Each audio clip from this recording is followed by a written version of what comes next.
깊은 산골 마을, 봄 기운이 남아있던 어느 저녁, 작은 농가에는 어머니와 남매가 저녁 준비를 하고 있었다.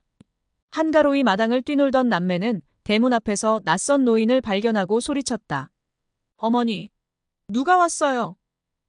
어머니는 밖으로 나와 대문 앞에 서 있는 노인을 바라보았다. 그는 지팡이에 의지해 힘겹게 서 있었다. 어르신, 어찌 이 먼 곳까지 오셨습니까? 물 한 잔 드릴까요? 노인은 고개를 끄덕이며 어머니가 내민 물을 마셨다.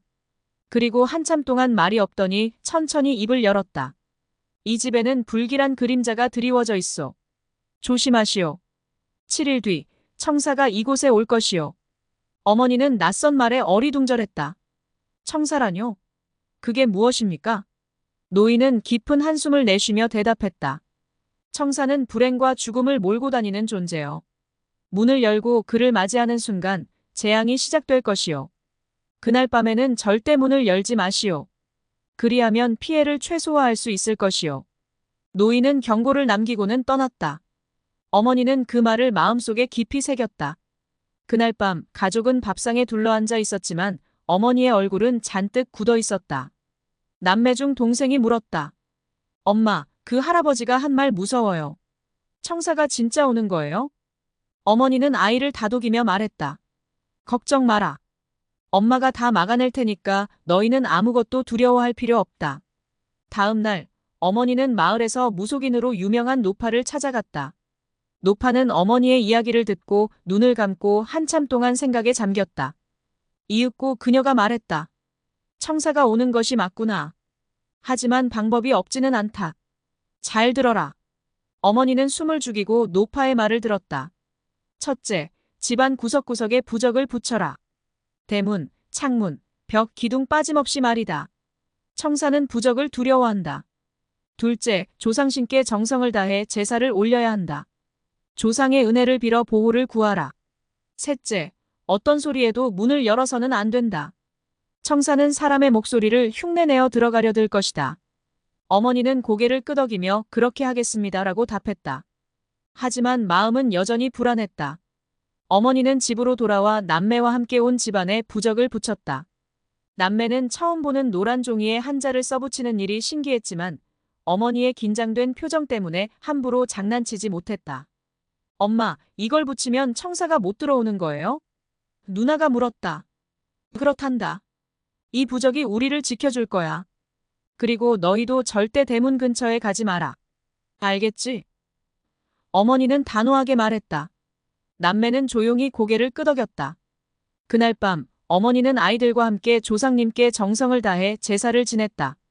제사상을 차리는 동안 동생이 말했다. 엄마, 조상님이 우리를 도와줄까요? 어머니는 미소를 지으며 대답했다. 물론이지. 조상님은 우리를 지켜보고 계시니까 우리가 정성을 다하면 반드시 도와주실 거야. 7일째 밤, 칠흑 같은 어둠이 마을을 뒤덮었다. 집안에는 촛불만이 희미하게 빛나고 있었고 가족은 모두 한 방에 모여 앉아 있었다. 어머니는 문을 굳게 잠그고 말했다. 이제부터 어떤 소리가 나도 절대 문을 열지 마라. 약속할 수 있겠니? 남매는 겁에 질린 얼굴로 고개를 끄덕였다. 한참이 지나자 대문 밖에서 노크 소리가 들렸다. 문 좀 열어주십시오. 길을 잃은 나그네입니다. 부드럽고 간절한 목소리가 대문 밖에서 들려왔다. 누나는 어머니를 바라보며 말했다. 엄마, 나그네가 길을 잃었다고 해요. 도와줘야 하지 않을까요? 어머니는 단호히 말했다. 그건 나그네가 아니라 청사야. 절대 속아선 안 돼. 목소리는 점점 애원으로 바뀌었다.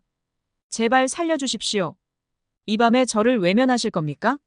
하지만 가족은 묵묵히 기도하며 침묵을 지켰다.